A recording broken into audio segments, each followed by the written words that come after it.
از 1320 که 19 که بچه‌ها رفتن تو دانشکده، بعد 3 سال اینا 3 نفر فارغ التحصیل میشن. یکی ضیاپوره، یکی حمیدیه، یکی هم آقای حسین کاظمیه. این 3 نفر فارغ التحصیل میشن. ضیاپور چون شایعه بشری بورس میگیره و میره فرانسه و اونجا با هنر مدرن آشنا میشه و برمیگرده و در واقع اساسنامه هنر مدرن تدوین میکنه. وقتی که برمیگرده یه انجمنی درست میکنه، انجمن خروش جنگی که یه نشریه‌ای هم به اسم خروش جنگی است و تمام مدرنیستا از نقاش و موسیقیدان و شاعر، مثلا نیمایشی جمع تو همون گروه بوده یا هوشنگ ایرانی، تئاترهای مدرن، اینا همه جمع میشن و تو انجمن خروش جنگی اینا جلسه میذارن برای اشاعه هنر مدرن و علت و به زحمت هرچه تمامتر سعی میکنن که نقاشی مدرن برای مردمی که با اون ناآشنا هستن و اصلا درک درستی از نقاشی حتی ندارن، برای اونا توضیح بدن و یک مجاهدت عظیمی رو اینا پی میگیرن. من با ضیاپور که صحبت میکردم میگفت که ما جلسه می‌داشتیم و این دوستان ما میآمدن، گاهی کار به دعوا میکشید، ولی به هر حال برای مردم هم جالب بود، برای بعضی از روشنفکران و تحصیلگران که بیان و ببینن این چیزی که به عنوان نقاشی نو مطرح میشه چیه. و در همون موقع یک رساله ضیاپور می‌نویسه که اون رساله خیلی اهمیت داره تو نقاشی مدرن ما. تو اون رساله گفته که نقاشی باید از زیر سلطه ادبیات، ایدئولوژی، فلسفه، از زیر سلطه اینا درآید بیرون و به خود ذات نقاشی بپردازه که نور و رنگ و بازی‌های خطه. و این ایده برای حوالی مثلا اواسط دهه 20 خیلی مدرنه و اگرچه ضیاپور جز اولین نقاشان مدرنیست ما هست و تابلوهاش هم تابلوهای با ارزشی هست، اما جدا از نقاش بودن به عنوان یک آدمی که در واقع منتقد و محقق نقاشی است و در واقع نظریه پرداز نقاشی مدرن هست، اهمیت زیادی داره که البته ایشان اون موقع تنها نیست، بلکه خانم دکتر فاطمه سیاح در همون موقع هست، داره کار میکنه و کسان دیگه. اون موقع وقتی 1325 این بچه 24-25 که این بچه‌ها تابلوهای مدرنشون رو میسازن زیر تاثیر دانشگاه‌های زیبا و درسایی که دارن و کتابایی که وجود داره اونجا و تعلیمات استادان خارجی و ایرانی، اینها جایی برای ارائه کارشان نداشتن. یکی از مشکلات بزرگ هنر نقاشی ما این بوده که هیچگاه نقاشی ما جایی برای ارائه نداشته. مینیاتوری ما که تو نسخه های نفیس بوده، تو کتابخانه ها بوده، کتابخانه اعیان یا شاهان بوده. اون چه که مردم با ما نقاشی باش رو میشدن یه مقدار شمایل هایی بوده، پرده هایی بوده که پرده های مذهبی بوده که وقایع عاشورا رو شرح میداده. یه مقدار هم تابلوهای نقاشی که معروف به قهوه خانه هست تو قهوه خانه ها بوده که یعنی مجالس بزمی و رزمی رو در واقع معرفی میکرده و یه مقدارم کتاب‌های چاپسنگی بوده و روزنامه‌هایی که نقاشی چاپسنگی چاپ می‌کردن که مثل شرف و شرافت یا روزنامه‌های دیگه که از زمان ناصرالدین شاه به بعد، که این نقاشی‌های مردمی توی اینا عرضه می‌شده. مثلا کتاب اسکندرنامه امیرارسلان، همزنامه، خاورنامه و کتابای از این دست که مردم نقاشی اینو نگاه میکردن و اون نقاشی مینوشتن و به جز اون چیز دیگه نقاشی نمی‌نوشتن، برای اینکه اصلا نداشتن چیزی که در پیرامونشان که بگن نقاشی یه چیز دیگه است. حالا شما فکر کنید که در یه جامعه‌ای که معلومات نقاشی مردم در حد 4 تا کتاب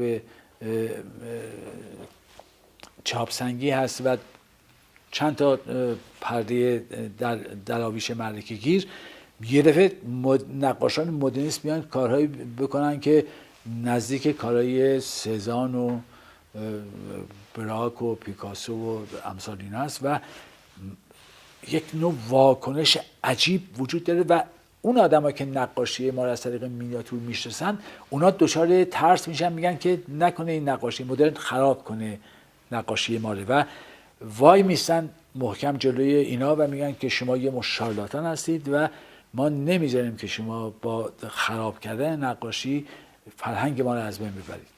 همون کاری که در واقع غزلسراها و انجمن‌های ادبی در باب نیما ایستادن و 30 سال نیما رو به سکوت کشاندن، برای اینکه میگفتن که این نوع شعری که تو عرضه میکنی به دلیل اینکه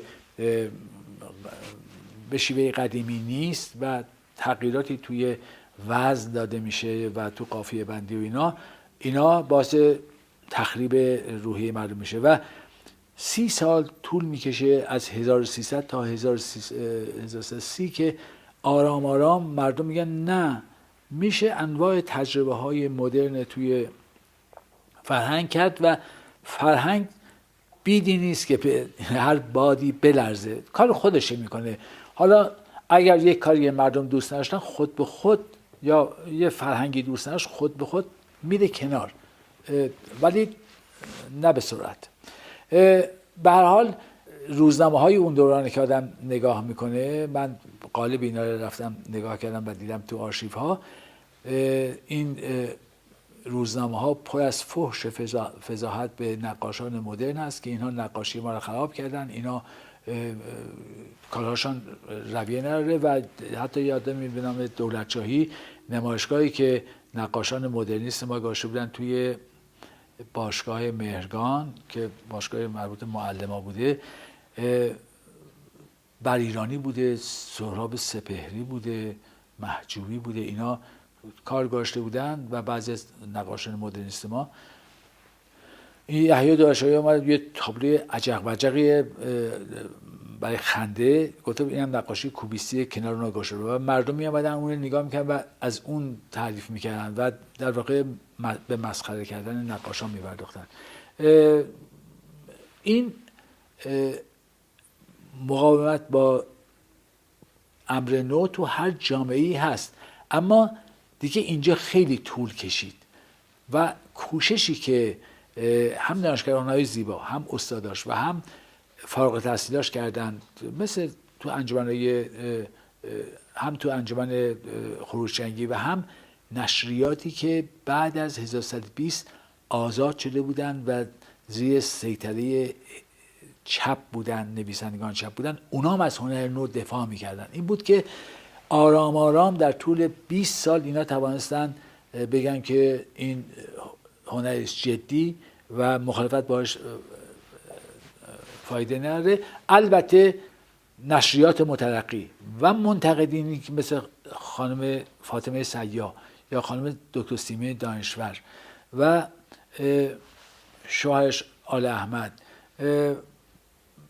و آدمای مثل یار شاطر و کسان دیگه، اینا آمدن از همون آغاز تو مجلات سنگین هنری به دفاع از هنر نو پرداختن و الفبای این هنر رو برای مردم شرح دادن که اصلا این کار سابقهش چیه، در غرب چه سابقه داره و در ایران چه کار شده. مثلا تو مجله خیلی قدیمی که قبل از 1120 روزگار نو که در میاد بیرون، مثلا اونجا شما مقالات زیادی راجع به نقاشی، هنر نقاشی قدیمی و هنر نقاشی نو میبینید و بعد سخن اینا این کاری کردن. به هر حال چون گالری نبود، هنرمندان ما توی سفارتخانه ها تو بخش فرهنگی سفارتخانه ها فعال میشن. یعنی در 1324 و 25 شما میبینید که وکس که خانه فرهنگی ایران و شوروی بوده، اونجا مرکز فعالیت ادبی و هنری هست. یعنی تمام هنرمندان ما اونجا نمایشگاه گذاشتن.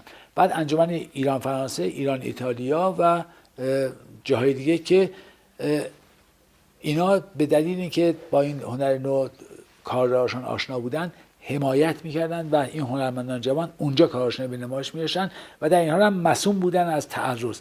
البته آرام آرام خود نقاشا به این فکر افتادن که خب یک گالری خودمان درست کنیم و توی گالری که خودمان داریم این کارو بکنیم، چقدر ما توی وکس یا جاهای دیگه نمایشگاه بذاریم. در 1128 دو سه تا اتفاق میفته. یکی این که اون بیانیه ضیاپور چاپ شده بوده و تاثیر گذاشته بوده. یکی این که در کاخ شاپور قرآنرضا بخشی از نقاشان مدرن هم در کنار مینیاتوریستا کارشان عرضه میشه و این جز اولین جاهایی است که یه تعداد زیادی نقاش مدرنیست در کنار نقاشان قدیمی و نقاشان کمال الملکی، 3 تا شاخه هست الان دیگه و یه شاخه دیگه هم هست که نقاشی قهوه خانه.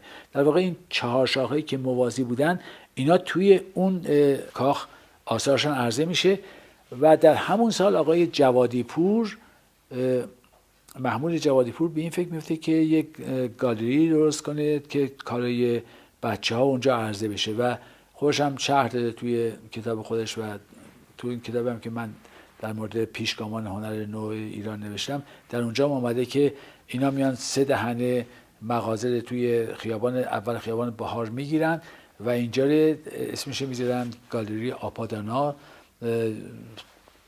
و توی این گالری آپادانا تابلوهای خودشون آویزان میکنن. مردم اصلا نمیرن اینجا ببینن برای اینکه موضوعشان نبوده، اصلا موضوع ذهنشان نبوده، مورد علاقهشان نبوده. اینا شگردی که به کار میبرن اونجا تبدیل به تدانسان میکنن که آدم‌ها بیان یه ساندویچی بخورن و یه نوشیدنی بخورن و برقصن و در این حال گاهی هم این تابلوهایی که به در دیوار هست نگاه کنن. به من که نگاه میکنم به این تابلو، یه دفعه نقاش که پاش وایسته و شروع کرد به صحبت کردن که این تابلوی من این معنیش اینه و اینا و یه لحظه اون رو از رقص به طرف نقاشی جلب می‌کنه و در واقع اینا آرام آرام میان این کار میکنن. البته متاسفانه این گالری آپادانا بیش از 1 سال عمر نداره و اینا، ولی همون موقع چند گالری دیگه هم درست میشه. گالری بردار مفخم هست، گالری گیتی، باشگاه مهرگان هست، تالار فرهنگ است که دولتی هست و چند جای دیگه که هم حالا دیگه هنرهای زیبا داره یه جوری حمایت میکنه از نقاشان مدرن و اینا به استودیوهای اینا یا به جاهایی که اینا دارن کار میکنن کمک مالی میکنه، تابلوهاشون گاهی میخره، حمایت های مالی میکنه که بتوانن اینا سرپا بایستن و کار بکنن. در این حال هم خوب میترسین از نقاشی مدرن. ضیاپور براش یه اتفاق میفته همون موقعی که داشته نمایشگاه میشه توی سفارتخانه ها یا توی حتی توی انجمن خود خروشچنگی، اینه معلم بوده دیگه، میگیرنش میبرن دادگاه اداری تشکیل میدن، میگن که تو چرا کمونیسم داری تبلیغ میکنی؟ این گفته بود که من اصلا به کمونیسم علاقه ندارم. گفته بودن که پس چی میگی اینا؟ نگو اینا کوبیسم با کمونیسم اشتباه گرفته بودن. یعنی در این حد ماجرا بی اطلاع بودن از ماجرا و حالی میگه که نه این کوبیسم خطر نداره و اینا. و البته کاری که ضیاپور کرد کوبیسم نبود، بلکه یه نوع هندسه ایرانی بود و که با الهام از کاشی های ایرانی کار میکردن. اینی که نقاشی ایرانی چه تصویری نقاشان ما از نقاشی مدرن داشتن، خود این خیلی جالبه. توی دانشکده که به اینا نمیتونستن بگن نقاشی مدرن چی، اینا میرفتن کار میکردن، بعد وقتی میامدن اون استاد میگفته که مثلا این مدرن نیست ولی این یک کمی نزدیکه. یه جور نقاشی امپرسیونیستی در نظر اونا نقاشی مدرن محسوب میشه. یعنی خود این نقاشای ایرانی اسم رو گذاشتن قلم آزاد، یعنی دیگه اون مهارت‌های شدید نقاشان کلاسیک که شاگردای کمال الملک داشتن اینا مراعات نمی‌کردن، بلکه یک کمی آزادتر نقاشی می‌کردن. عنوانش بود نقاشی قلم آزاد و اینا میرفتن از طبیعت گرته برداری میکردن، طراحی میکردن و میامدن استادان مثل دوبرول و اینا بهشان میگفتن که مثلا این کارا خوبه یا خوب نیست. به هر حال تا اینا نرفته بودن خارج این تصور مدرن توی ذهن اینا یه شکلی نداشت. نقاشای ایرانی به فکر گفتن که پس ما مدرن را از کجا کشف کنیم. ضیاءپور فکر کرد که مدرنیسم از درون سنت میاد، ما باید بریم یه جاهایی که تمدن هنوز خرابش نکرده بگردیم اونجاها چیز مدرن پیدا کنیم. رفت ایلات و عشایر، مثلا اونو آقای منوچهر شیبانی ها با هم دیگه بانشان رفتن یه مقدار زیادی کتیبه های ایرانی دیدن، یه مقدار رفتن تو ایلات و عشایر و روی لباس های اینا کار کردن. اون رنگ لباس ها، اون تزیینات، اون اشیاء زینتی، اینا رو همه آوردن تو کارهای خودشون عرضه کردن. فکر کردن که این نقاشی مدرنه. یه عده‌ای فکر کردن که اقوام ایرانی روش مطالعه کنن، کرد و ترکمن و بلوچ و عرب و اینا، که یه عده‌ای مثلا مثل پرشنیا رفتن این کاری کردن که مردم فقیر و فرودست زندگیشون رو تصویر کنن، چون تا اون موقع به زندگی مردم تو نقاشی توجه نمیشد. پادشاهان بودن و این قضایا بودن. کمال الملک مثلا به جز چند تا تابلو مثل میدان کربلا یا فالگیرینات به زندگی مردم کمتر توجه داشتن و نقاشان مدرن گفتن که ما بریم مردم رنجبر و تهیدست ببینیم و زندگی مردم عادی رو تو کارمان عرضه کنیم. این کار مدرنه. اینا هم یه شاخه بودن. یه عده فکر کردن فرم‌های غربی رو بگیرن با مضمون ایرانی و مدرن، یعنی این. به هر حال این سالها این ماجرایی که چه چیزی مدرن هست و رابطه مدرن با سنت چی است و آیا مدرن سنت انکار میکنه یا نوعی جوهر و گوهر سنت میتواند تبدیل به امر مدرن بشه، موضوع بحث بود که آل احمد معتقد بود که بایستی زندگی ایرانی مضمون کارها باشه و این کار مدرن میکنه، که خانم دانشور هم همین نظر داشت. آدمایی مثل یا شاتر یا کسان دیگه هم، خانم سیاح اینا، اونا هم در واقع یا اسد بهروزان و کسانی که اون موقع کار میکردن، اونا هم در واقع همین نگاه تقویت میکردن که کندکاو توی زندگی عمومی مردم و ارائه اینا در یک شکل جدید، این میتواند موضوع تابلوهای مدرن باشه که حالا سالها طول کشید این قضیه و این ایده بیشتر بود.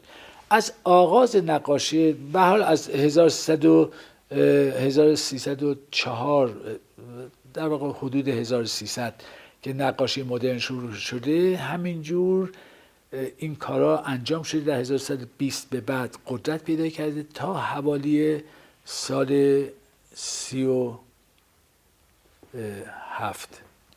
سال 37 یه اتفاق خیلی مهم افتاده. حالا قبل از اینکه من به این اتفاق بپردازم اشاره میکنم به این ماجرا که از آغاز دو گروه نقاش ما داشتیم. یک گروه نوگرا بودن که اون چه که میدیدن تقلید میکردن و بازسازی میکردن. یه عده نوآور بودن و فکر میکردن یه چیزی رو ابداع کنن. اگرچه در عالم هنر چیز ابداع کردنی وجود نداره، هر چیزی ادامه یه چیز قبلی هست، یا یه چیز قبلی رو تو با یک زبان و بیان دیگه ای مطرح میکنی، هیچ چیز تازه‌ای وجود نداره. وقتی که در تورات که مال 2000 سال پیشه میگه در زیر آسمان هیچ چیز تازه نیست، چطور ممکنه که حالا مثلا در الان چیز تازه‌ای وجود داشته باشه؟ خب ولی عربان متوجه نکته بودن که یک زبان و بیان تازه باید بهش برسن و عده‌ای شروع کردن به کار. بعد از اینکه آپادانا ساخته شد دیگه چند تا گالری دیگه ساخته شد و اما اون چی که باعث شد که مدرنیسم شکل بگیره و تبدیل بشه به یک جریان نیرومندی که ما بگیم از این به بعد ما نقاش مدرن داریم، 1337 که آقای مارکو گریگوریان نقاش روس ایرانی که المانی تبار ایرانی که از فستیوال از ونیز میاد اینجا، فستیوال ونیز میاد اینجا و میگه ما یه بینال بذاریم و همه هنرمندان مدرن جمع کنیم. وزارت فرهنگ و هنر موافقت میکنه و این میاد تمام نقاشان پراکنده‌ای که کار مدرن میکردن اینا رو همه جمع میکنه و کارهایی نره در فروردین 1337 در کاخ ابیض که همون کاخ گلستان باشه به نمایش میذاره و شروع آشنایی من با نقاشی مدرنم همین نمایشگاه. یعنی من این شانس داشتم که اولین گرد همایی مدرنیستای ایران شاهد بودم. در حدود 30-40 نفر، حالا من تو این کتاب در 90 سال نوآوری در هنرهای تجسمی که به زودی چاپ میشه، تو اونجا شرح دادم که مقدمات تشکیل این بینال چگونه بوده، داورای خارجی آوردن، بعد برنامه‌ریزی مفصل کردن، کاتالوگ خوب چاپ کردن و بعد آثاری رو توی بهترین جایی که ممکن بود، یعنی کاخ گلستان عرضه کردن با نورپردازی خوب و شرح و بسط مفصل و حمایت مطبوعاتی عجیب غریب و این تبدیل به یک حادثه مهم شد و در اونجا بود که ناگهان نقاشان کمال الملکی، مینیاتوریستا، اینا احساس خطر کردن و دیدن یک گروهی دارن میان که همیشه اینا زیر ضرب بودن و هیچگاه قدرتی نداشتن و یه دفعه الان دولت اومده از اینا حمایت میکنه و نقاشان تو اونجا مثلا بهمن محسس هست، اردشیر هست، محجوبی هست، تمام این آدمای مهمی که الان اسطوره‌های نقاشی ما هستن تو اون بینال اول حضور دارن و چیز جالب اینه که 1/3 اینا در واقع ارمنی هستن. یعنی ارامنه به این دلیل که مرتب میرفتن خارج و میآمدن و تحت از مثلا روسیه میرفتن میآمدن، اونا با نقاشی مدرن آشنا شده بودن و نقاشان و معمارای خوبی داشتن. مثلا معمارای ارمنی خودش یه داستان مفصلی داره که بهترین ساختمان‌های تهران در دوره رضا شاه اونا ساختن دیگه. این تمام این ساختمان‌هایی که سر چهارراه ولیعصر هست، هنرستان ما، جاهای مختلف، حتی مثلا تالار رودکی و حسینی ارشاد بازم مثلا معمارای ارمنی ساختن. در این حد اینا آشنا بودن به هنر مدرن و تو اونا نقاشای خیلی خوبم بودن و مجسمه‌سازای خیلی خوب بودن. مثلا یکی از قدیمی‌ترین مجسمه‌سازای مدرن ما خانم تریان، لیلی تریان، اونم جزء همین بینال بود. توی بینال اینا وقتی منسجم شدن تبدیل به یک گروه شدن، این گروه هیچگاه دیگه از این فضا دور نشد و سعی کرد با قدرت ادامه بده و تا امروز این کار انجام داده و در واقع یه جوری مینیاتوریستای ما و نقاشان کمال الملکی رو به حاشیه راند و چون میدانست که در نمایش عمومی و نمایش خصوصی آثار هست که اینا میتوانن خوشنال به مردم بشناسن. نقاشان کمال الملکی تو خانه هاشون میشستن نقاشی میکردن، میگن مردم بیان کار ما رو ببینن. مردم هم که نه شناخت داشتن، نه وقت داشتن، نه رغبتی داشتن، ولی اینا گفتن خب ما نقاشی ببریم به طرف مردم. اومدن تو نمایشگاه ها، توی نشریات صحبت کردن و چون جنبش جوان بود، اینا با انرژی و ایمان فراوانی از همه نظر هجوم آوردن به افکار عمومی برای بیان زندگی خودشون. همون کاری که توی شعر ما انجام شد. توی شعر نو هم در واقع خود شعرهای نو پرداز بودن به عنوان منتقد و نظریه پرداز و تعلیم دهنده هنر نو، اومدن تو مطبوعات و با قدرت هرچه تمامتر این هنر نو رو به عنوان یک جنبش به مردم معرفی کردن و به هر حال افکار عمومی تحت تاثیر قرار گرفت، یعنی شروع شد. در 1337 تا 45 بینال های ما 5 تا بینال شکل میگیره. توی بینال ها چند تا اتفاق افتاده که اینکه شخصیت های هنری مهم غربی می آوردن اینجا جز داورها، بنابراین نوع نگاه اونا روی نقاشای ما تاثیر می‌ذاره. انتخابای اونا خیلی مؤثر بود توی کارهای ما.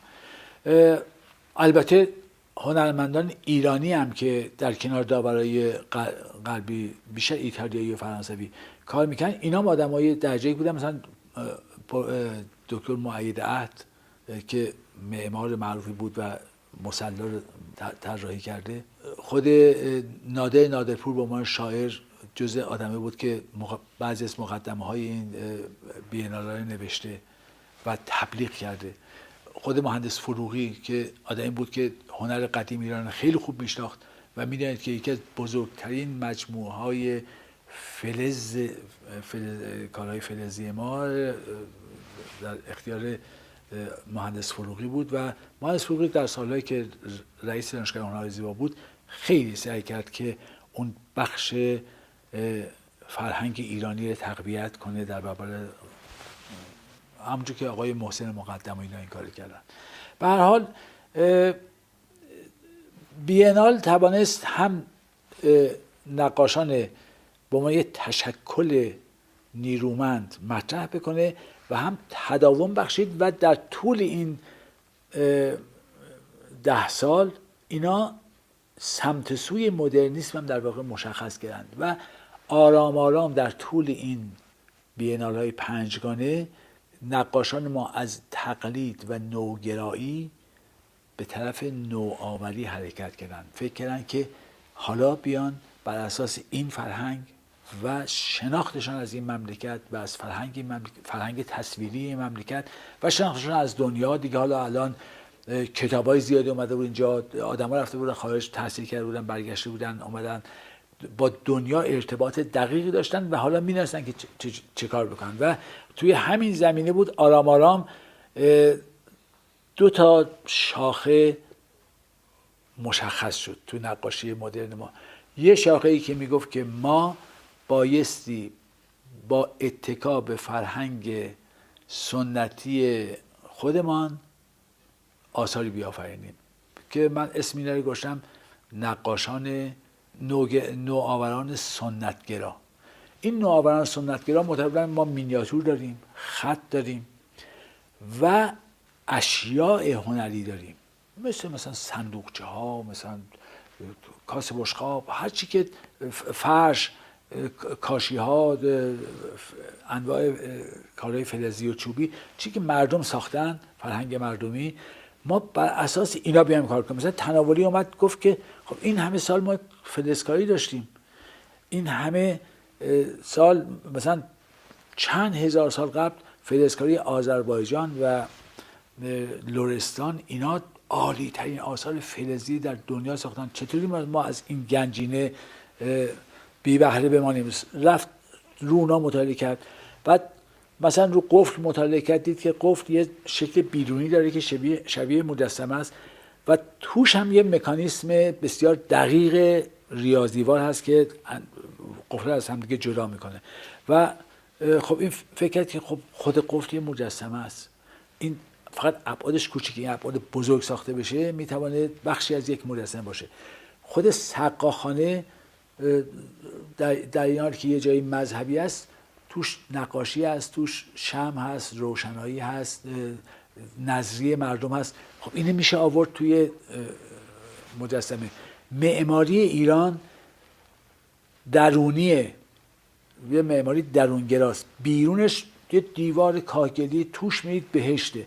خب این چرا بیرون معمولیه ولی در درون بهشته؟ این انسان ایرانی درونگراست، بیشتر نمیخواد تظاهر کنه، از شدت تواضع در درون خودش هست که اون بهشت داره. و خب مثلا اینا رو تناولی رفت فکر کرد و بر اساس این مجسمه های برنزی خودش پایه‌گذاری کرد. یا مثلا همون موقع زنده رودی حس کرد که خب از از طلسمات و از همین دعاهایی که تو شاب عظیم به مردم فروخته میشه، خب بیاد از اینا استفاده بکنه، اینا رو برداره بیاره تو عالم هنر. نوعی خط نگاری و طلسم نگاری و شکل‌های هندسی اسلامی که به هر حال توی آثار مردمی، اون چی که به غلط میگن آثار عامیانه، آثار مردمی، این مردم آثاری رو می‌سازن در طول زمان که که دریایی است که هنرمندان یه جزیره‌ای توش هستن. در واقع کار اصلی مردم میکنن توی فرهنگ، مردم زبان رشد میدن. حالا نویسندگان از اون زبانی که مردم رشد میدن میان اثر عربی به وجود میاد، ولی در واقع اون دریا رو اگر ما نشناسیم این جزیره بی‌معنا خواهند بود. مینیاتوریستای ما فقط اون چند نفری نیستن که چند تا نسخه شاهنامه یا خمسه چیز کردن، اینا پخش بودن ولی در سطوح پایین‌تر بودن. روی کاسه بشقاب ما کار کردن، روی مجموعه ها کار کردن، توی بخشای فلزی کار کردن، تو منبت ما کار کردن، تو جای دیگه کار کردن. هنرمندان ما گفتن ما بیایم این سنت عظیمی که مردم ما در طول چند هزار سال کار کردن، ما بیایم این پشتوانه نقاشی مدرن قرار بدیم. اینا مثلا آدم مثل عربشاهی اومد گفت که نقشای ساسانی و اشکانی و اینا رو من بیارم دوباره یه جوری بیارم توی کار. در این حال چون توی نقشه کشی مدرن هم چیز بود، اینا رو آورد یه جوری توی انگار تو نقشه های شهری، تصویرهایی از نقشه های شهری پیاده کرد، یه تلفیق مدرنی به وجود آورد. بعد در کنار این نقاشان یا مثلا گفتم مینیاتور ما رو میشه مدرن کرد، حشر و زواد چه بزنیم، تزیینات چه بزنیم و این اون نوع زندگی رزمی و بزمی رو یه جوری بیاریم توی زندگی جدید. از خط، از مینیاتور، از اشیای دستساخت‌های مردمی، از انواع کارهای فلزی و سفالی و چوبی و فرش.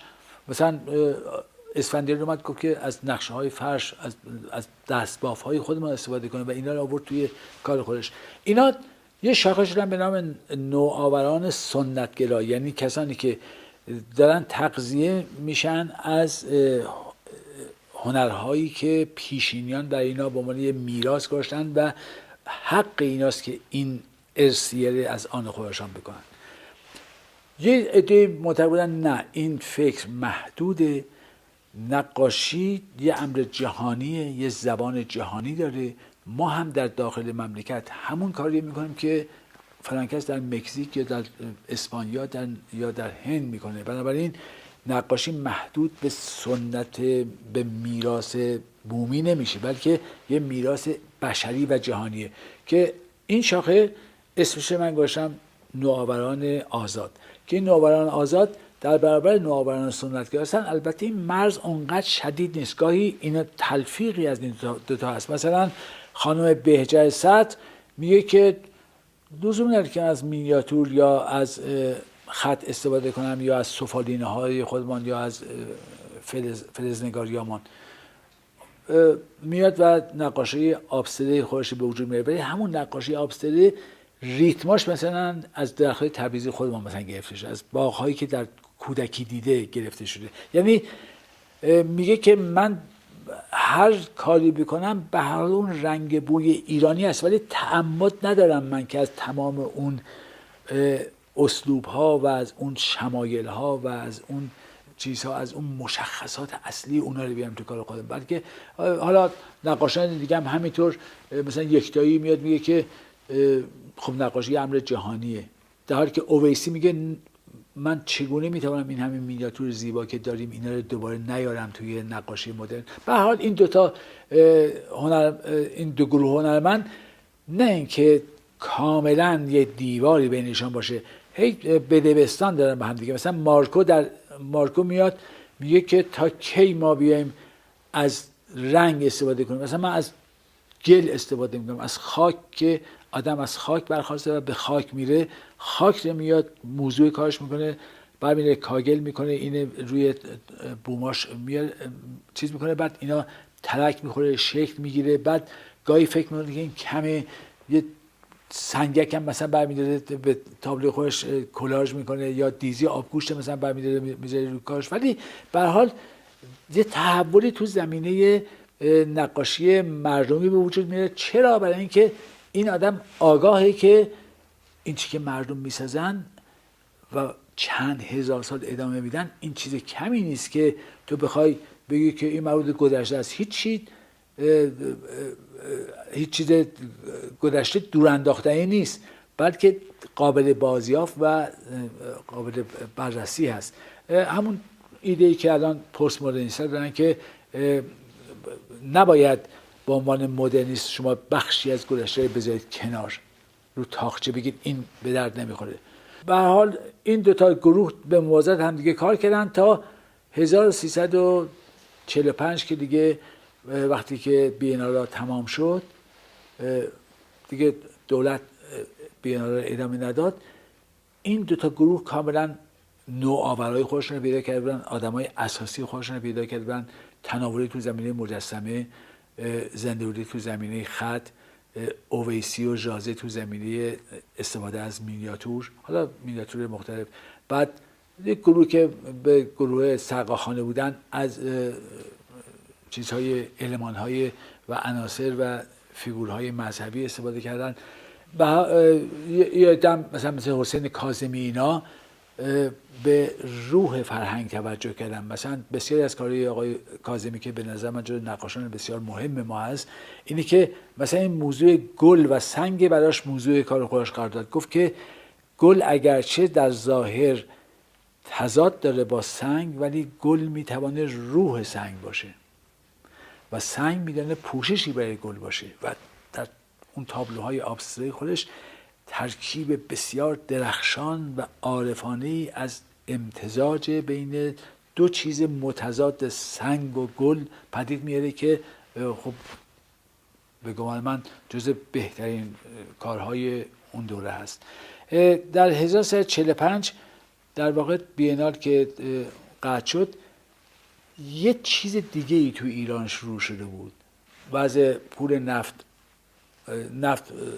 درآمد خوبی برای مملکت آورده بود و شهر داشت گسترش پیدا میکرد. پایتخت از اون حالت بدبخت خودش در اومد بیرون. سینماهای تازه ساخته میشد، کتابخانه‌های جدید ساخته میشد، کتاب فروشی‌ها، ناشرین جدید می آمدن، تئاتر ساخته شده بود، کارهای آدمای پیشروی مثل ساعدی و بیضایی و اینا توی تئاتر سنگلج عرضه میشد. سینمای ما از اون بدبختی اسماعیل یاسین جنی شده، فیلم‌های مصری و فیلم‌های هندی نجات پیدا کرد و فیلم فارسی بدنه سینمای ما تشکیل میداد. و به رغم بدگویی که بعضی از منتقدین پیشروی ما داشتن که با عنوان فیلم فارسی توهین میکردن، به هر حال این بدنه به وجود اومد و این بدنه قبلا وجود نداشت و یه مش فیلم‌های وارداتی مصری و هندی و بعضی از فیلم‌های درجه دوی آمریکایی اینا بودن که بازار ایران در دست داشتن و اینا به هر حال توانستن در کنار آثار هنری که مثلا بعضیا مثل خشت آینه یا فیلم‌های دیگه می‌ساختن، اینا اومدن از زندگی مردم ساختن. و الان که ما نگاه می‌کنیم می‌بینیم که یک کمی منتقدین ما تند رفتن نسبت به سینمای بدنه ما و هنوزم این قضیه ادامه داره. این آرمانگرایی بیپایه که دور از واقع گرایی است. میشه این بدنه اصلاح کرد، نمیشه این بدنه نفی کرد و چیزی در جاش بذاری. این اون چیزی بود که به هر حال سینما داشت جام میگرفت. حالا چیزایی مثل فیلم‌های پرفروشی هم اومده بودن تو تمام زمینه‌ها. به دلیل پایه اقتصادی که داشت، طبقه متوسط مرفه داشت مشتری هنر میشد. همیشه آثار هنری تولید شده ولی مشتری نداشته. درست اونجایی که مشتری خیالش راحته و یک کمی هم درآمد داره و میتونه به هنر بپردازه و این تقاضا رو به وجود میاره، در اونجا اون شکوفایی هنر رخ میده. یعنی بازار به وجود میاد. بازار به معنای واقعی کلمه که توش عرضه و تقاضا یعنی عرضه بدون تقاضا نمیمانه. همیشه عرضه آثار بدون تقاضا بود و در این بین 45 تا 55 به دلیل رشد اقتصادی و در واقع گسترش زندگی مدرن و در واقع تغییر شکل پایتخت به معنای یک کاپیتال یا اصلا یک کلانشهر امکان داد که بدبستان خیلی خوبی تو عرصه فرهنگ به وجود بیاد. یه دفعه مثلا مجله سخن که بود 300 نسخه بچه رو 500 نسخه، یه دفعه مثلا 1342 شاملو اومد کرد کتاب هفته 30,000 نسخه. یا مثلا فرانکلین اومد کتاب جیبی رو از 10,000 نسخه تا 30,000 نسخه توانست بفروشه. 30,000 نسخه کتاب فروختن این چیز بود، اصلا مشتری به وجود میاره دیگه. مجلات اومدن و مجلات فضای فعال فرهنگی به وجود آوردن و همه سعی کردن که وارد این بازار بشن که هم نفعشان در این بود و هم در واقع کمک میکردن به فرهنگ.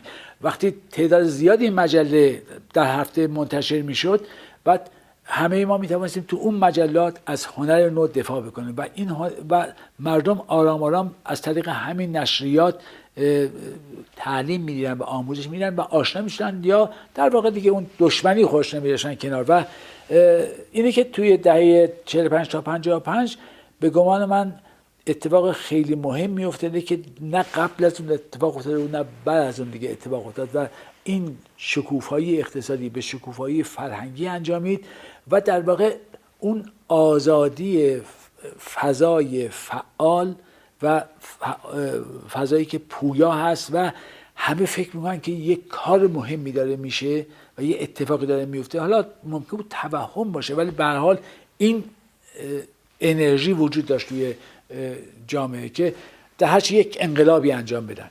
و من تصور میکنم که وقتی ما برمیگردیم دهه 40 و 50 دهه طلایی میدونم، ولی به گمان من بین 45 تا 55 هست یک دهه است که تو اون دهه بیشتر اتفاقات ها تو زمین نقاشی اگه بخوام صحبت کنیم افتاده که ما بهمن محسس داریم که رسیده به اون چیزی که میخواد انجام فکر میکنه دوست داره اون توانسته عرضه بکنه و مشتری داره، دربار ازش حمایت کنه، کار میخره، اعیان اشراف کار میخرن، همه جا نمایشگاه میذاره، مورد احترام مرتب صحبت میشه راجع به کارش. حالا مثلا بهمن محسس چه کار کرده بوده؟ بهمن محسس اومده یک کاری کرده که قبل از اون تو نقاشی ایران بی سابقه بوده.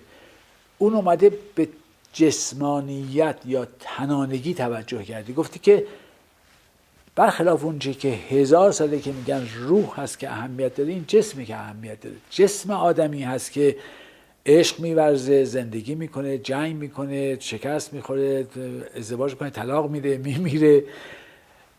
این جسم اهمیت داره، به این جسم توجه کنیم. این جسم در معرض زوال، در معرض سقوط.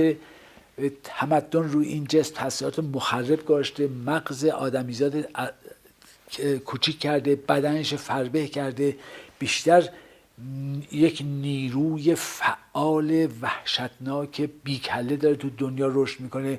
اینا باشه تو تابلوش مجسم کرده. یعنی آدم‌های بهمن آدمایی هستن که از لحاظ جنسیت آدمای مهاجمی هستن، از لحاظ جسم زوال پذیر و در این حال ترساننده هستن. نوعی فاشیست توی وجود عضلانی اینا به چشم میخوره و اینا داشتن فکر میکردن تو نقاشی، داشتن یه چیزی رو جایگزین یه چیز دیگه میکردن دیگه. اون ماجرای الوهیت و معنویتی که توی مینیاتورهای ما بود و اون تشعشعات اشراقی که تو مینیاتور بوده، اینا گفتن نه، دنیا همین جسمی است که زوال پذیره و دنیا همین اکنون داره اتفاق میفته و اکنون چه اتفاقی داره تو دنیا میفته و روی این آدم. البته بهمن به دلیل اینکه مترجم خیلی خوب بوده، بعد کارگردان تئاتر بوده و آدمی بوده که رو مکاتب سیاسی دقت نظر داشته، این اون ماجرای پوچی، بیهودگی که اون موقع تو ادبیات مطرح بود به واسه اوژن یونسکو و کسان دیگه، بکت و اینا، این اومد توی تابلوهاش مطرح کرد.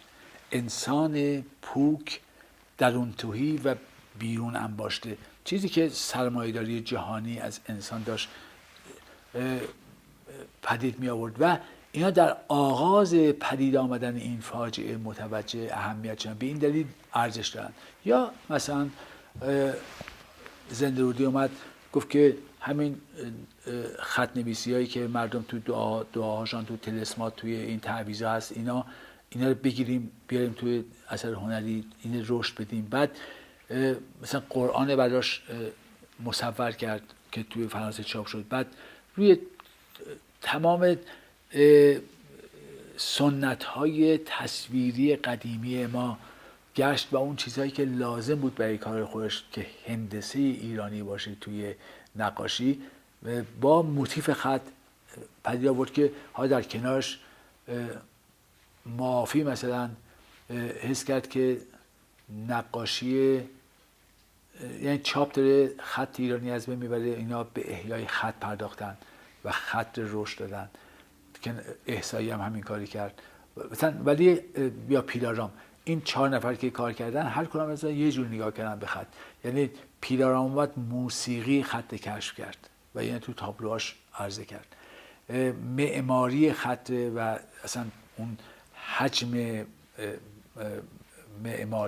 معماری تو خط سلس احسایی تشخیص داد و این آورد کار کرد. تو زمینه خوشنویسی معافی تقریبا تمام کارهایی که بعد از انقلاب ما می‌بینیم صدها نفر انجام دادن، اونا تقریبا اولین الگوها رو تشخیص دادن و تو اونا رو عرضه کردن و اهمیت این 4 نفر در این هست که در کار در زمینه خط و خوشنویسی اینها انواع تجارب درخشان برای نخستین بار مطرح کردن. بعدها دیگران آمدن اونا رو گسترش دادن و عمق بخشیدن. حالا به ختم خواهیم رسید. ولی حالا یا ژازه آمد فکر کرد که فولکلور شهری ما در حال نابود شدنه.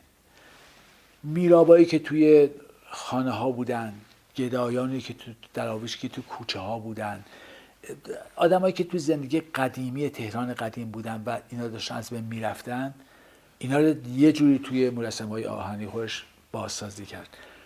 بعد فکر کرد که رابطه انسان با حیوان مطرح کنه، پرندگان، انواع اقسام حشرات و موجودات از شیر و پلنگ و اینا گرفته تا پرنده ها، اینا رو همه آورد توی اشیای اسقاطی که میختن بیرون. این گفت اینا رو بیاریم و تبدیل کنیم بر اثر هنری و تمام این وسایل آهنی که اینا با من آهن قراضه بود میرفت میخرید می آورد، اینا رو جوش میداد و تبدیل میکرد به یه اثر هنری که البته سابقه داشته تو غرب. ولی اینجا این اومده با موضوع فولکلور تهران قدیم این قضیه رو انجام داده. یا توی زمینه مینیاتور اویسی و صادق تبریزی و کسان دیگه اومدن کار کردن، خود ژازه هم کار کرده. تو هر بخشی آدما میان یک مسئله میگیرن، یه مسئله‌ای که مربوط به فرهنگ ماست میگیرن و اینه گسترش میدن. مثلا یکی از کسانی که خیلی خوب کار میکنه عرب شاهی است که میاد مطالعه میکنه توی دوران قبل از اسلام و تمام اون المان‌های مهم هنر قبل از اسلام یه جوری بازسازی میکنه، البته در یک فرم جدیدی که یه جوری با ریاضیات و نقشه‌های هوایی معاصر ما همراه هست که به گمان من یکی از آدمای مبتکر هست تو این زمینه که البته کار دیگه هم میکنه. مثلا میاد اون سازمان اون تالار شیر و خورشید سرخ با چیز میپوشنه، با سفالهای رنگی میپوشنه که یک کار درخشان درجه یک هست و پر از نقوش ایرانی هست و امیدوارم که خراب نشده باشه. به هر حال 10 نقاش ما داریم که اینا با اتکای به این فرهنگ و با نوع نگاهی که به جهان دارن مرتب خودشون تصحیح میکنن، یعنی فرهنگ ایرانی رو در پناه فرهنگ جهانی نگاه میکنن و اون چیزایی که درست‌تر هست میگیرن و اون رشد میدن و به جایی میرسنن. این اتفاقات تا حوالی 55 میفته. در واقع اون که از مشروطیت شروع شده بود تا 50 تا 60 تمام میشه. این البته نظریه است که من بیشتر بهش اعتقاد دارم. معتقدم که یه نوع تو فرهنگ ما یه ایده‌ای بوده که این ایده از قبل از مشروطیت شروع شده و تا دهه 60 آمده. بعد از دهه 60 یه ایده دیگه‌ای که متناسب با شرایط جهانی بوده دوباره شکل گرفته که حالا اون داره الان تجربه میشه. تقریبا توی حوالی 57 یه دوره یا 60 یه دوره تاریخی تمام شده. در واقع در دوره در حوالی مشروطیت وقتی ما با غرب روبرو شدیم، مسئله قانونگرایی برای ما مسئله خیلی مهمی شد، برای اینکه در واقع مردم که رعیت بودن، هنوز ملت نشده بودن، یعنی پاچای اون بالا بود و یه عدم اطرافیانش باید یه مش رعیت که فشار روی اینا بود، اینا بعد میرفتن جنگ، اینا بعد مالیات میدادن، اینا بعد نابود میشدن و اون عده استفاده میکردن. این فاجعه این قرن ها بوده. حالا توی این ماجرای خداوندگار و رعیت یا شبان و رمه، دوره مشروطیت یه دفعه مردم متوجه شدن که چیزهای دیگه‌ای وجود داره به نام ملت، که ملت حقوقی داره و این حقوق زیر سایه قانون به دست میاد. بنابراین خواهان عدالتخانه و قانون شدن و این از غرب گرفتن و کوشش کردن که از قبل از مشروطیت تا 1120 این ایده عدالتخواهی و قانونگرایی و در واقع ملت شدن توی مردم وجود داره و روشنفکران هم برای هویت بخشیدن به این قضیه کمک میکنن. مثلا در دوره رضا شاه میان خب برای پرچم روش کار میشه، روی سرود ملی کار میشه، روی زبان کار میشه. خطراتی زبان ما رو تعطیل میکرده، مثلا ترکیه که براشتن زبان عوض کردن، لاتین کردن، اینجا یه عده زیادی اصرار میکردن و آدمای باسواد هم اصرار میکردن که ما زبان لاتین برای آموزش ساده در نظر بگیریم و اگر اینا موفق میشدن تمام ادبیات قبلی ما نابود میشه. الان ترک‌ها نمیدونن ادبیات 200 سال پیش خودشون، 100 سال پیش خودشون بخوانن. مثلا زبان اصلا من با نویسندگان ترکی صحبت میکردم، گفتم که شما چجوری عقلتون رسید که زبانتون لاتین نکنید و نگه دارید، در حالی که دوتاش با همدیگه شروع شد، این دوتا موج با همدیگه شروع شد و یه عده به اصرار میگفتن که ما برای اینکه سواد آموزی آسان بشه و آموزش پرورش عمومی بشه بعد زبان عوض کنیم، که خیلی از زیر بار نرفتن. و ارتباط جایی مثل ترکیه با میراث عظیم قبل از خودش دوره عثمانی کاملا قطع شده دیگه، اصلا قادر به شناخت اونها نیستن. خب از 1120 یه اتفاق دیگه افتاد، یعنی دیگه مسئله قانونگرایی نبود، بلکه مسئله مبارزه با قدرت بود، مبارزه با مستبد و با استعمار. یعنی هم با استبداد داخلی مبارزه میکنن، این هم تحت تاثیر گروه های چپ بود.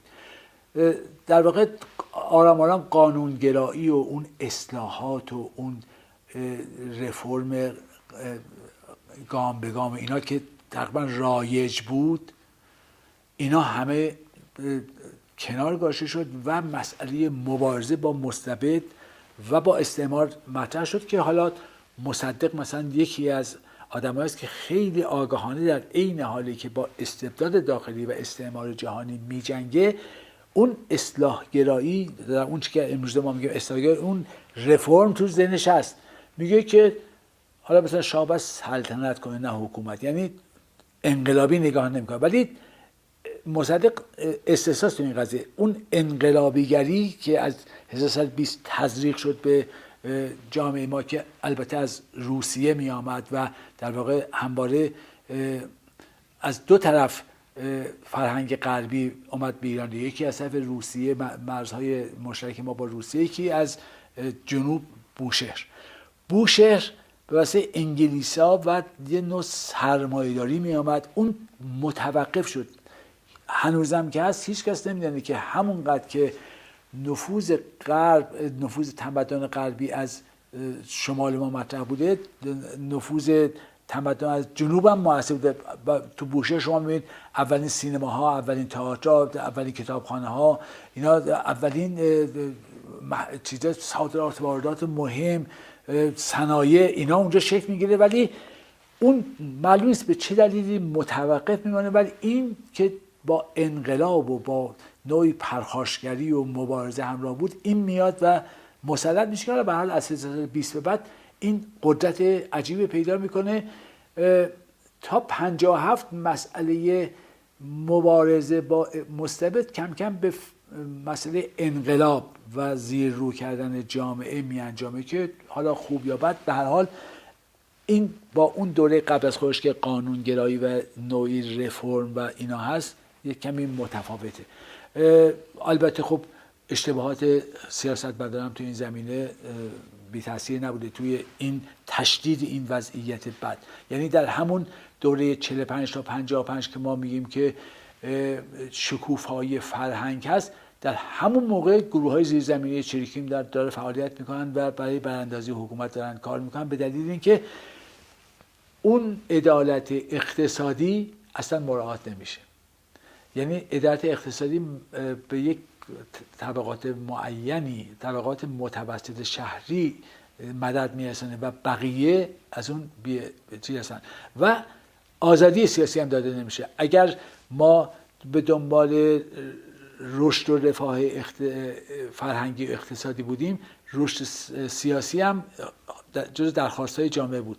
به اون خواست سیاسی جامعه وقتی توجه نمیشه، این مطالبات اجتماعی زیرزمینی میشه و خب چریکام از همون آغاز شکوفایی اقتصادی زیرزمینی میشن و شروع میکنن به براندازی حکومتی که ظاهراً داره رفاه به مردم میده ولی دروغ میگه توی چیز.